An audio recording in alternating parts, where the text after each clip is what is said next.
사랑하고 존경하는 전남도민 여러분, 진짜 야당 젊은 도지사, 통합진보당 기호 3번 이성수입니다.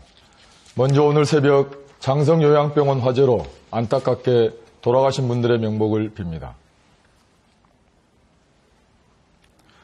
고 김대중 전 대통령님께서는 일평생을 빨갱이로 몰렸어도 민주주의와 평화통일을 포기하지 않고 싸웠기에 호남민의 사랑을 받았습니다. 고 노무현 전 대통령께서는 조중동의 좌파 정권이라는 공격에도 굴하지 않았기에 지금도 그를 그리워하는 국민이 많습니다.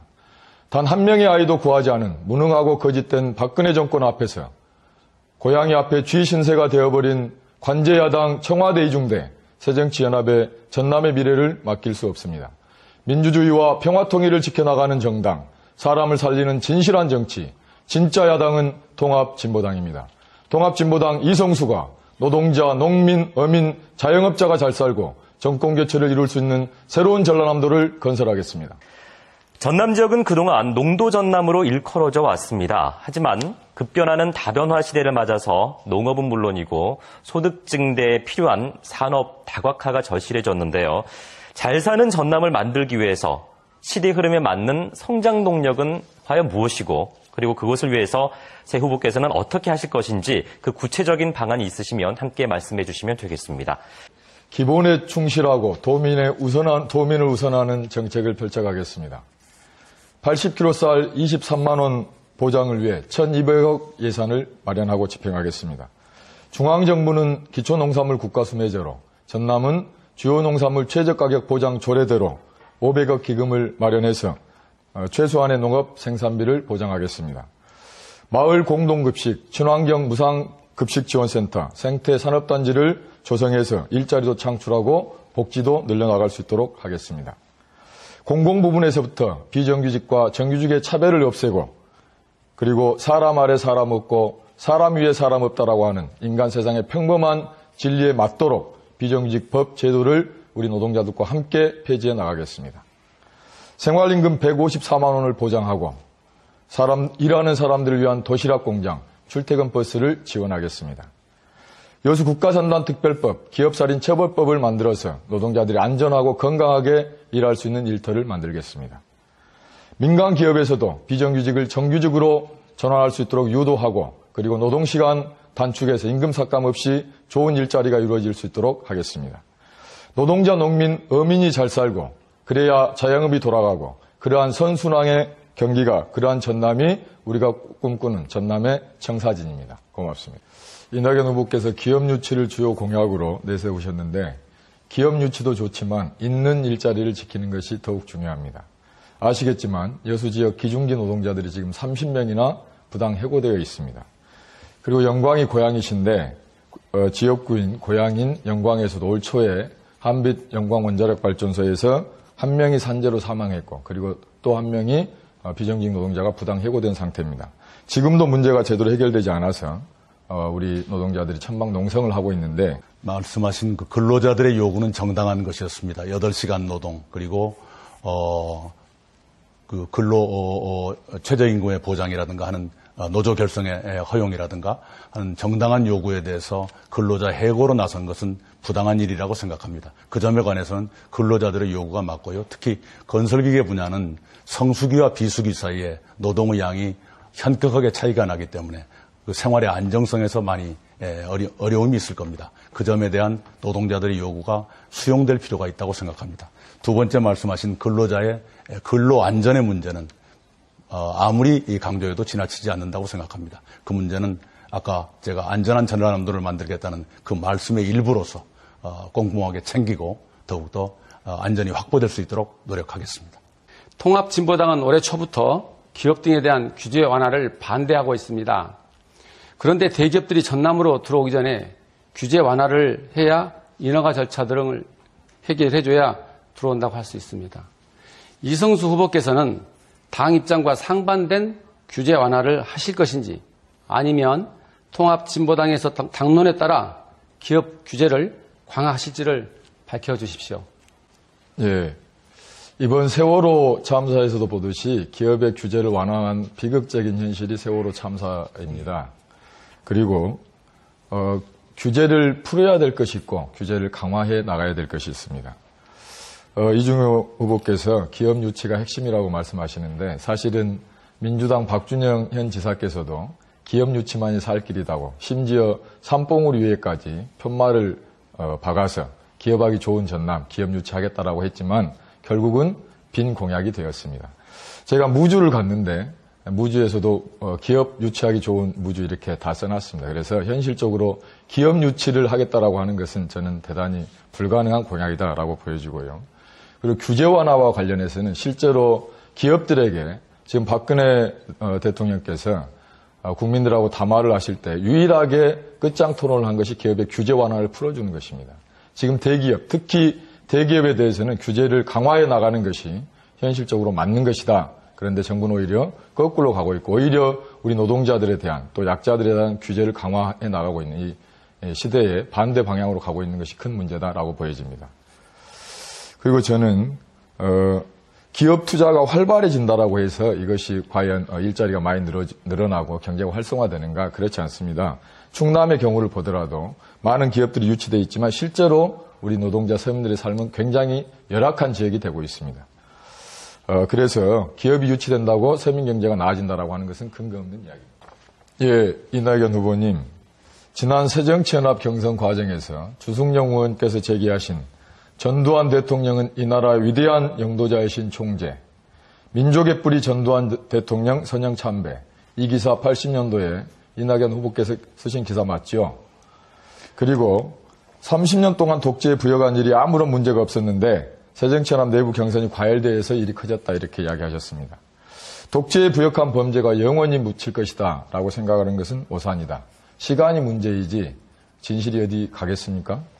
개인이 범할 수 있는 범죄 중에서 가장 큰 범죄가 외세의 나라와 민족을 팔아먹는 것이고 독재의 부역에서 민주주의와 인권을 유린하고 서민경제를 파탄내는 것입니다. 오늘날 유럽이 민주주의를 지켜나가고 있는 것은 히틀러 독재에 부역한 독재자들을 지금까지도 색출해서 끝까지 처벌하고 있기 때문에 그렇습니다. 이낙연 후보님 마지막 기회를 드립니다. 지금이 바로 5.18 민주화운동 정신계승 주간입니다. 오늘이 마지막 날입니다. 그래서 네, 지금이라도 이낙연 후보께서는 답변을 하시면 되겠습니다. 예, 우선요.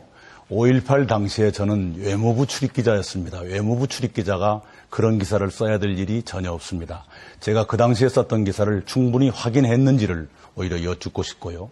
제가 지난번에 말씀드린 것처럼 전두환 대통령과 로널드 레건 미국 대통령 사이의 한미 정상회담에 대해서 그 정상회담이 굉장히 빠른 기간 내에 이루어졌다, 전격적으로 이루어졌다 하는 그 절차적인 그 신속함이라든가 그런 것은 제가 칭찬한 바가 있습니다. 왜 그러냐 그러면 그 당시에는 김대중 대통령을 사형해서 무기로 감형하는 대가로 미국에서 한미 정상회담을 용인했기 때문에 그런데 그것은 보도할 수가 없었습니다. 당신의 검열 시대였기 때문에요. 그래서 대단히 전격적으로 이루어졌다. 그것은 제가 강조한 바가 있습니다. 그리고 아까 위대한 영도자 그건 확인해 봐 주시기 바랍니다. 그런 것을 썼는지 정말 확인해 봐 주시기 바라고요. 제가 그 당시에 검열을 거부하거나 검열과 저항해서 투쟁하지 못한 것은 사실입니다. 시간이 1분이 지났습니다. 네. 이성수 후보 추가 질문이나 보충 질문 아니면 다른 후보께 질문할 수 있습니다. 주도권 있습니다. 계속하겠습니다. 이낙연 후보님, 제 질문의 정확한 요지는 그 기사를 후보님께서 쓰셨냐 안 쓰셨냐라고 하는 겁니다. 정확하게 답변을 해주시고 2013년 4월 15일 시민의 소리하고 인터뷰를 하신 내용을 보니까 가슴 아팠던 순간은 1980년 5월의 나날입니다. 기자라는 직업을 가진 사람으로서 광주가 유린되는 것을 보도하지 못하는 심정은 거의 죽고 싶을 정도였습니다라고 이야기했습니다. 그때 그런 심정이 진심이었다면 그 뒤로 광주를 고향의 부모 형제를 총칼로 학살한 참담하게 유린한 전두환에게 왜 충성했는지 도대체 이낙연 후보님을 이해할 수가 없습니다. 살인마 전두환에게 부역한 독재 부역자가 고 김대중 전 대통령을 이야기하고 의향 전남의 200만 도민들의 대표가 되시겠다 나선 것 자체가 광주 영령과 호남 정신을 무시하고 모독하는 것이다 라고 생각합니다. 또한 호남 정신을 계승하고 있다고 하는 새정치연합이 이러한 독재 부역자 이낙연 후보를 공천하는 것을 보면 새정치연합의 호남 정신은 이미 끝난 것 아닌가 이렇게 생각합니다. 무엇을 근거로 그러한 단정을 하시는지 시간을 두고 한번 따져보고 싶습니다. 우선 5.18 때 제가 그걸 보도하지 못했다는 것은 그때 외신을 담당하고 있었기 때문에 그걸 보도할래야 할 수 없던 상황이고, 그럼에도 불구하고 제가 그걸 보도하지 못하는 그런 안타까움 때문에 통음을 한 적도 있고 괴로워했었다 하는 그 말씀을 제가 한 적이 있었습니다. 그리고 전두환을 위대한 영도자로 표현한 적은 없습니다. 그것에 대해서는 책임을 져주시기 바랍니다. 그리고 또한요, 독재 부역으로 무슨 출세했다 그러는데, 전두환 재임 기간 7년 내내 저는 신문사의 평기자였을 뿐입니다. 평기자가 출세라 그러면 일반 일하는 근로자를 존중하고 사랑한다는 통합진보당은 그러면 그 뭡니까? 좀 평기자 이상을 해본 적이 없습니다. 예, 후보님. 그때 1,500명의 기자가 해직됐습니다. 1,500명이라고 하는 기자 숫자는 지금도 엄청난 숫자지만 그때는 어마어마한 숫자였습니다. 살아남으신 것 자체가 승승장구하신 겁니다. 지난 토론에서 민주화 과정에 있었던 저의 전과를 공격하셨는데, 독재에 맞선 민주화운동 과정에서 국가보안법, 집시법에 한번 안 걸린 사람 누가 있습니까? 새누리당 내에서도, 새정치연합 내에서도 그런 사람들이 있을 것입니다. 고 김대중 전 대통령은 내라는 무로 몰려서 사형 선고까지 받았습니다. 변호사였던 전 노무현 대통령도 감옥까지 갔다 왔습니다. 이낙연 후보 자신은 전과가 아무것도 없어서 깨끗하다고 말씀하시는데, 저는 그러한 뻔뻔함과 예, 우선요, 제가 80년 4월까지 견습 기자였습니다. 그래서 그 당시에 언론자유투쟁 등에 끼일 만한 상태가 아니어서 선배들이 저를 끼워주지도 않았다는 것을 하나 말씀드리고요. 전남 지역은 65세 이상의 고령 인구 비율이 20% 이상을 차지하고 있습니다. 이 가운데 32%가 혼자 사는 노인입니다. 게다가 1,300여 가구에 달하는 다문화 가정은 지금 경제적인 빈곤 때문에 이혼이 상당히 많이 늘고 있는 그런 현실입니다. 이들 사회적 약자를 위한 복지 확대, 그리고 사회적 안전망 확충이 상당히 필요한 그런 상황인데요. 그렇다면 이들을 위한 복지 정책은 어떤 것들이 있는지, 그리고 지금 정부가 지자체에 복지비 부담을 늘리고 있는 상황에서 과연 재원 마련은 어떻게 하실 것인지 구체적인 재원 조달 방안까지 함께 말씀해 주시면 되겠습니다. 우리나라 인구 고령화 문제에 대한 정책 대응 수준은 OECD 주요 22개국 중에서 최하위 수준입니다. 특히 소득과 사회적 지원 분야는 꼴찌입니다. 노인 복지 문제 해결의 유일한 답은 사실 정부가 책임지는 것에 있습니다. 저는 우선해서 어르신들을 위해 간병인 제도를 제대로 확대 실시해 나가겠습니다. 도비 30억을 지원해서 매년 5개소씩 확대해 나가겠습니다. 이미 강진의료원이 5억 6천만 원의 예산을 들여서 추진 중이고, 국민건강보험관리공단에서도 확대가 고려 중입니다. 또한 좋은 우리 어르신들의 일자리를 늘려가겠습니다. 현재 전남 22개 시군에서 시행되고 있는 노인 일자리 사업은 102개 수행기관에서 454개의 사업 18,284명이 참여하고 계시고 247억이 지원되고 있습니다. 좋은 우리 어르신들의 일자리를 늘려가겠습니다. 또한 다문화 정책의 핵심은 다문화 가족을 시혜의 대상이 아닌 우리 사회의 공동체의 한 구성원으로 인식하고 그리고 안착하고 자립할 수 있도록 도와주는 것이 핵심입니다. 우리 사회 언어와 문화에 대한 이해도를 높이고 그리고 교육 시스템을 마련해서 지원하겠습니다. 다양한 취업 교육과 일자리 안내 그리고 그 가능한 지원 대책을 마련해 나가겠습니다. 인권의 사각지대 해소 그리고 행정 서비스의 접근성을 높이기 위한 그러한 장치를 또 마련해 나가겠습니다. 정치는 신뢰와 책임의 문제라고 생각합니다. 지난 대선에서 당시 박근혜 후보께서 65세 이상 모든 어르신들께 20만 원을 노령연금을 지급하겠다고 이야기했습니다. 그렇게 하고 당선이 되셨습니다. 그런데 그 약속은 지금 헌신처럼 버려졌습니다. 이중효 후보께서 다시 노인복지를 말씀하고 계시는데 어떻게 전남도민이 믿을 수가 있겠습니까? 그래서 집권 여당의 책임 있는 도지사 후보로서 이에 대해서 우리 도민들께서 납득하실 수 있도록 말씀해 주시기 바랍니다. 1분 30초 내로 답변하실 수 있습니다. 예, 전남 도지사 선거에서 기초연금 부분에 대한 질문은 적절치 않다고 생각합니다. 다만 대선 공약을 부득이하게 수정하는 과정에서 박근혜 대통령도 수차례 사과의 말씀을 했고 또 양해를 구한 것으로 알고 있습니다. 특히 여기 계시는 이낙연 후보님이 가장 잘 아시겠지만 여야 합의로 국회에서 통과된 사항입니다. 그렇지만 저는 도지사가 된다면 우리 기초연금에 대해서는 다시 한번 심도 있게 재정을 한번 살펴보려고 합니다. 그러나 우리 기초연금 부분만큼은 여야가 합의하에 이루어진 거기 때문에 그 부분은 국회를 존중하겠습니다. 네, 이성수 후보께서 노인 일자리를 늘리겠다는 말씀을 주셨습니다. 대단히 반가운 말씀이십니다. 저도 2010년부터 2012년까지 국회 보건복지위원회에서 노인 일자리 증가 많이 고민했던 분야입니다. 그러나 막상 해보니까 그렇게 딱 맞는 답이 잘 나오지 않는 그런 어려움이 있고요. 실제로 이제 자원봉사에도 일정한 보수를 드린다든가 하는 식으로 어르신들께 보답을 해드리는 그런 제도를 저희들이 도입했던 기억이 납니다. 일본의 경우는 고속도로 톨게이트의 그 점검, 그런 일도 노인에게 맡기는데 구체적으로 어떤 분야의 노인 일자리 증가를 생각하고 계시는지요? 예. 지금 우리 노인 일자리의 핵심은 일테면 노노케어 사업을 적극적으로 확대시켜 나가야 됩니다. 다시 말해서 건강한 어르신께서 불편하신 어르신을 돌봐주시고 그것이 우리 어르신들한테 훨씬 더 편한 일입니다. 이런 사업들을 지금 우리 순천시나 전국의 몇 개 기초단체에서 진행하고 있습니다. 그 반응 효과도 대단히 긍정적이고 좋습니다. 그래서 우리 전남에서도 이러한 노노케어 사업을 정형화시키고 그리고 더욱 확대시켜 나갈 그럴 계획입니다. 아울러서 우리 농촌에 이런 고령화 시대로 접어가고 있는 조건에서 마을 경로당 또 의료 진료소, 보건소 이런 단위들이 공동으로 한데 묶어져서 노노케어 사업이 공동체적으로 진행되게 할 수 있도록 해야 된다. 아울러 거기에 도우미까지 같이 지원되면 그런 좋은 양질의 일자리 또 서로가 서로를 위하는 그런 좋은 상황들이 생길 것이다 이렇게 보고 있습니다. 이낙연 후보님, 새정치연합 경선을 두고 국민들의 분노가 이만저만이 아니십니다.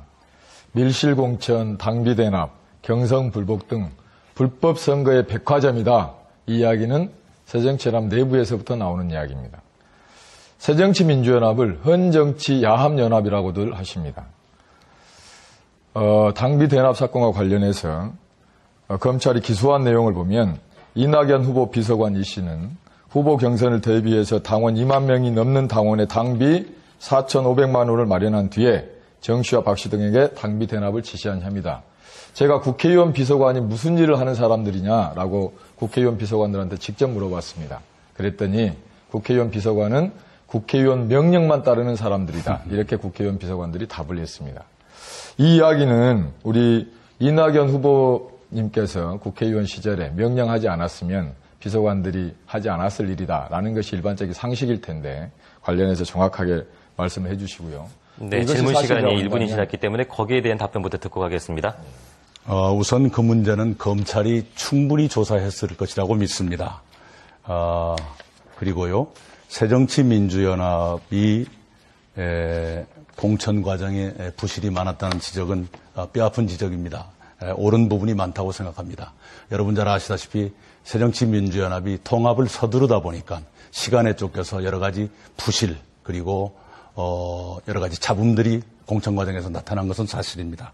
그 점에 대해서는 송구스럽게 생각합니다. 그러나 2017년 정권 교체를 위해서는 6.4 지방선거의 승리가 필요하고 6.4 지방선거에서 승리하기 위해서는 통합을 하지 않을 수 없다는 지도부의 판단 때문에 통합을 서두르게 됐고 그래서 여러 가지 문제도 생겼다는 것 말씀드립니다. 그리고 조금 전에 지적하신 저와 관련된 문제는 통합 이전의 문제고 이번 경선에는 아무 의미가 없었던 문제입니다. 그렇게 모집된 당원들이 이번 경선에 참여한 것도 없고 특별한 권리를 가진 것도 없었습니다. 예. 2005년부터 2013년까지 8년 동안 정부 통계로도 물가 인상률이 27%였습니다. 근데 쌀값은 단 한 푼도 오르지 않았습니다. 이낙연 의원께서 사선 의원이라고 자랑하시고 국회 농식수산식품위원회 위원장까지 하셨다고 했습니다. 쌀값이 한 푼도 오르지 않았는데 가난한 농민의 아들로서 뭘 하셨는지. 그리고 그렇게 해서 작년에 우리 농민들께서 한남대교까지 점거하시고 여의도 국회의사당 앞에서 칼바람 맞아 가시면서 쌀값 문제를 제기했습니다. 23만 원을 제기하셨고 그리고 국회에서 21만 7천 원의 합의안이 나왔었습니다. 그리고 입법 발의까지 되었었습니다. 농민의 아들인 우리 이낙연 후보께서는 그 서명도 하지 않았습니다. 제가 김선동 의원한테 확인했습니다. 왜 요청하지 않았습니까? 라고 했더만 법안을 발의하게 되면 다 국회의원들 회람한다고 합니다. 따라서 그저께 토론회 때 이낙연 후보께서 요청하지 않았다고 하신 발언은 거짓말입니다. 그리고 기초농산물 국가수매제를 실시하게 하는 국민 기초식량보장 네, 질문 법안에도 시간이 지났습니다. 예, 이낙연 후보 네, 답변하실 수 있습니다. 네, 부분적으로 생각이 다른 경우에는 동참하지 않을 수가 있는데 아까 김선동 의원 그것은 제가 요청해 왔다는 보고를 받은 바가 없습니다. 쌀값 문제는 굉장히 안타깝습니다. 안타까운데 17만 83원에서 18만 8천 원으로 올랐는데요. 저희들도 21만 원 이상이 돼야 한다고 주장을 했었고 동시에 고정직불금도 100만 원이 돼야 한다고 했었는데 여야 협상 과정에서 그것이 100% 반영되지 못하고 부분적으로 반영되었을 뿐이라는 점, 그것을 저희들도 안타깝게 생각을 합니다. 그런 협상 과정이 아무래도 통합진보당보다는 여당과 민주당 사이에서 그들 두 큰 정당의 주도로 이루어지는 것은 하나의 현실입니다. 그 결과가 저도 마음에 들지 않지만 그러나 그것에 대해서 농민들께 대단히 가슴 아프게 생각한다. 이 말씀은 드리고 싶습니다. 사선인 이낙연 의원님께서도 가난한 우리 농민의 아들로 태어나셨다고 말씀하신 분께서 이렇게 무책임하게 답변하신 것에 대해서 우리 전남 도민들께서 어떻게 생각하실지 모르겠습니다. 뿐만 아니라 2011년 박준영 현 지사가 우리 농민들에게 지급되었어야 될 벼경영안정대책기금을 280억을 삭감하려고 했었습니다. 그때 도당 위원장이셨고 민주당은 박준영 지사의 의견에 찬성했었습니다. 그래서 그때 우리 통합진보당의 안주용, 정우태, 이정민 이 도의원들께서 23일간 목숨을 건 단식으로 우리 농민들에게 돌아가야 될 벼경영안정기금을 지켰었습니다. 민주당이 그때 뭐 했는지 양 가슴에 손을 얹고 돌아봐야 됩니다. 그리고 F1과 관련해서 박준영 지사의 가장 잘못된 사업이라고 네, 잘 들었습니다. 이성수 후보께 주어진 주도권 5분의 시간이 이미 다 소요가 됐습니다. 자, 마지막으로 주도권 토론 이낙연 후보께 주도권 드리겠습니다. 역시 5분입니다. 시작하시죠. 네, 이성수 후보님은 꼭 마지막에 저의 답변 시간을 주지 않고 본인의 주장하다가 발언 시간이 끝나는 그런 식으로 두 번 연속하셨는데요. 우선은 그 변호인가에 대한 경영안정자금 문제는 박준영 지사가 그런 정책을 내놨을 적에 저는 박준영 지사께 몇 번이나 전화를 해서 재고를 요청드린 바가 있습니다. 그리고 아시는 바와 같이 농민단체들의 반발 때문에 그것이 원점 회귀됐다는 것은 농민들께서 잘 아실 것입니다. 아까 전두환 대통령 시절에 저를 부역했다 그러시고 우리가 흔히 할 수 있는 용어를 벗어난 말씀으로 저를 많이 공박을 하셨는데요. 제가 그 당시에 썼던 기사, 언론계 내부건 언론계 바깥이건 간에 30여 년 동안 그 누구로부터도 문제제기를 당한 적이 없습니다. 그리고 지난번 경선 과정에서 상대 후보가 사실과 다소 다른 부분까지 꺼내서 그 말씀을 했었다는 것, 그것을 지적해드리고 싶습니다. 제가 드리는 질문은 교육에 관한 것입니다. 네, 질문 시간이 지금 1분이 지났기 때문에 조금 전에 말씀하신 내용에 대해서 어떤 후보께 답변을 좀 들으시고 싶습니다. 이성수 후보께 이성수 후보께 말씀드렸습니다. 네, 1분 답변해 주시죠. 예, 민주당 의원들께서 도당 위원장님께서 벼경영안정기금을 없애려고 했을 때 역할을 하셨다고 하는데 그건 참 정말 가슴에 손을 얹고 말씀해 주시면 고맙겠습니다. 저희들이 그토록 단식을 하고 또 농민들께서 앞에서 집회도 하고 그랬었는데 그렇게 말씀하시면 안 되고요. 그리고 말이 나왔으니까 F1 대회 관련해서 이낙연 후보께서는 지금 실패한 사업이다 이렇게 말씀하십니다. 근데 저희가 확인해 보니까 F1 지원 법안을 앞장서서 통과시켜 주신 분이 이낙연 후보이십니다. 그리고 F1 성공을 기원하는 그 대회에서 박준영 지사를 포함해서 다 같이 화이팅을 외치고 계신 분이 이낙연 후보님이십니다. 할 때 F1을 추진할 때는 그렇게 하셔놓고 지금 와서는 다 박준영 지사한테 돌리는 것이 이게 정치적 도리에도 맞는 것인지 그리고 책임적인 자세인 것인지 묻지 않을 수 없습니다. 이게 제가 주도권인데요. F1 대회가 잘 되기를 바라는 마음에서 충분히 그럴 수 있습니다. 그리고 중앙정부의 지원이 많이 와야 된다는 건 당시 충정이었습니다. 그럼에도 불구하고 결과적으로 성공하지 못했다라는 판단인 것이죠. 자, 묻습니다. 우리 아이들을 서울로 유학시키는 부모님들이 한결같이 생각하는 것이 아이들의 하숙비 또는 방세 걱정입니다. 그래서 전라남도와 광주시가 합동으로 남도학숙이라는 기숙시설을 운영하고 있는데요. 한 달에 14만 원 내면 먹고 자고 하는 그런 시설입니다. 굉장히 학생들에게 인기가 좋아서 경쟁률이 3.5대 1까지 갑니다. 현재는 너무 학생들을 수용하는 데 한계가 있기 때문에 제2남도 학숙을 만들 필요가 있겠다 하는 생각을 가지고 있고 저도 그것을 약속한 바가 있습니다. 그 자금은 516억 원이 지금 되어 있는데요. 인재 육성 기금 그 돈으로 제2남도 학숙을 만들었으면 싶은데 우리 이성수 후보님 생각은 어떠신지요? 예, 저는 우리 후대들을 위한 투자에 대해서는 아낌없이 해야 된다고 생각합니다. 500억이 아니라 5천억, 5조 원이 된다고 하더라도 다 해야 된다고 생각합니다. 지금보다 더 중요한 문제는 학숙 비용도 필요합니다만은 이미 박근혜 대통령께서 공약하셨던 일테면 등록금 반값의 문제, 그리고 정말로 지금 우리 비정규직 노동자들 같은 경우, 또 노동자들 같은 경우에 대학생 한 명을 가리키려면 나머지 모든 사람들이 그 자녀들한테 다 복무를 해야 되는 이런 상황이 돼버렸습니다. 그래서 이런 문제를 당연히 해결해 나가야 되지만 보다 더 중요한 문제는 교육비를 어떻게 해결할 것이냐. 저는 그런 것이 훨씬 더 책임적인 우리의 자세이지 않냐. 저희들은 그래서 공약한 대로 등록금 반값에서부터 이런 학비가 제대로 줄어들게 할 수 있는, 다시 말해서 무상 교육이 제대로 실현될 수 있어야 한다라고 하는 것이 저희 입장이고 당의 입장입니다. 예, 광주에 있는 대학에 아이들을 보내고 있는 학부모들은 화순에 있는 전남 학숙을 많이 선망하고 계십니다. 제가 최근에 전남 학숙에 가서 아이들에게 배식도 해보고 그 밥을 제가 같이 먹어본 적도 있고 1시간 동안 간담회를 가진 적이 있습니다만 음식이 매우 충실하고 또 아이들이 굉장히 만족해하는 걸 봤습니다. 아이들 건강 상태도 좋고 굉장히 밝게 공부하는 걸 봤는데요. 그 전남 학숙은 시설의 노후 때문에 시설 개선을 지금 원하고 있거든요. 그런 요구를 들어주는 것에도 동의하시는지요? 당연히 그렇게 해야죠. 예, 우리 아이들을 위해서는 어떤 시설이 됐건 아끼지 말고 저는 투자해야 된다고 생각합니다. 그리고 우리 아이들이 걱정 없이 공부할 수 있는 여건을 만들어야 하고, 보다 더 중요한 것은 공부를 하고 나서 제대로 된 일자리가 찾아질 수 있도록, 다시 말해서 갈 곳이 없어 하는 비정규직 88만 원 세대가 되지 않도록 만드는 것이 우리의 책임이다, 이렇게 생각합니다. 지금 바야흐로 외국인 관광객 1,000만 명 시대를 맞고 있습니다. 우리나라를 찾는 관광객이 그만큼 많이 늘고 있다는 증거인데요. 전남 지역은 아름다운 해안과 그리고 많은 섬, 그리고 남도의 맛 등 뛰어난 관광 자원을 가지고 있습니다. 그럼에도 불구하고 외국인 관광객은 물론이고 국내 관광인 유치에도 그다지 성과를 내지 못하고 있는 것이 사실입니다. 게다가 거점 관광을 위해서 지금 서남이안 관광 레저 도시 사업, 그리고 갤럭시 아일랜드 프로젝트 등이 추진됐습니다만 계획만 구성할 뿐이지 눈에 보이는 성과가 없다고 해도 사실입니다. 자, 그렇다면 전남 관광 활성화를 위해서 필요한 것은 무엇이고 이를 위해서 각 후보께서는 어떤 대책을 가지고 계신지 말씀해 주시면 되겠습니다.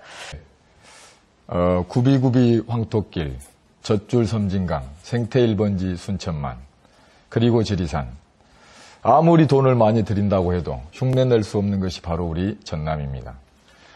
이 빛나는 문화와 역사, 그리고 관광 자원을 주목하지 못한 채 산을 깎고 골프장이나 만들었던 것이 전남의 관광 정책이었습니다.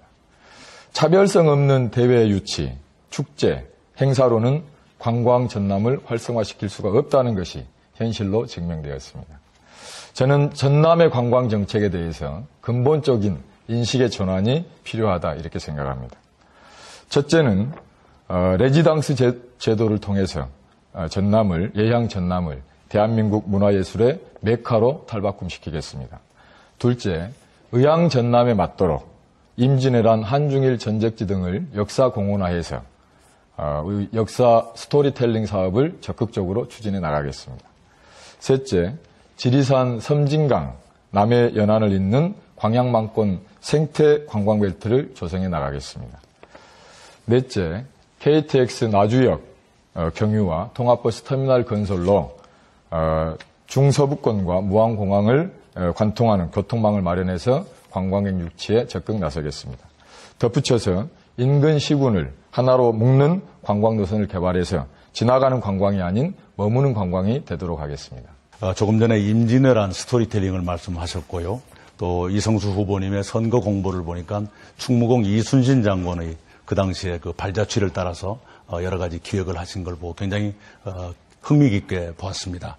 그런데 제가 평소에 이성수 후보님의 그런 생각뿐만 아니라 평소에 갖고 있는 생각 중에 하나는 충무공 이순신 장군을 중심으로 한 얘기는 많이 발굴되고 또 여러 가지 시설도 만들어지고 축제까지 생기는데 그 당시에 충무공을 도왔던 우리 호남 민중의 노력, 헌신, 희생 이런 것은 덜 발굴되어 있지 않는가 하는 네. 생각을 해서 답변 1분 30초 내로 해주십시오. 예. 임진왜란 전적지는 신성포구, 여수, 순천, 광양이 함께 집결해 있는 신성포구 앞입니다. 우리 지금 중국에서 넘어오는 중국의 관광객들이 가장 많이 찾는 곳 중에 하나가 여수의 서귀포입니다. 왜 서귀포를 많이 찾냐? 진시황이 불로초를 찾으라고 서복이라고 하는 사람을 제주도까지 보냅니다. 근데 그때 서복이 불로초를 찾지 못하고 그 서귀포에서 중국으로 돌아가게 됩니다. 그런 역사적인 이유 때문에 중국 관광객들이 서귀포를 가장 찾는 이유입니다. 한중일 전적지, 임진왜란 당시에 한중일 전적지가 있는 우리 순천 앞바다, 여수 광양 앞바다에 그러한 당시의 전적지를 역사 공헌한다고 한다면 중국인들의 속성상 정말로 제주도보다 훨씬 더 많은 관광객들이 모여들게 될 것이다 라고 생각하고요.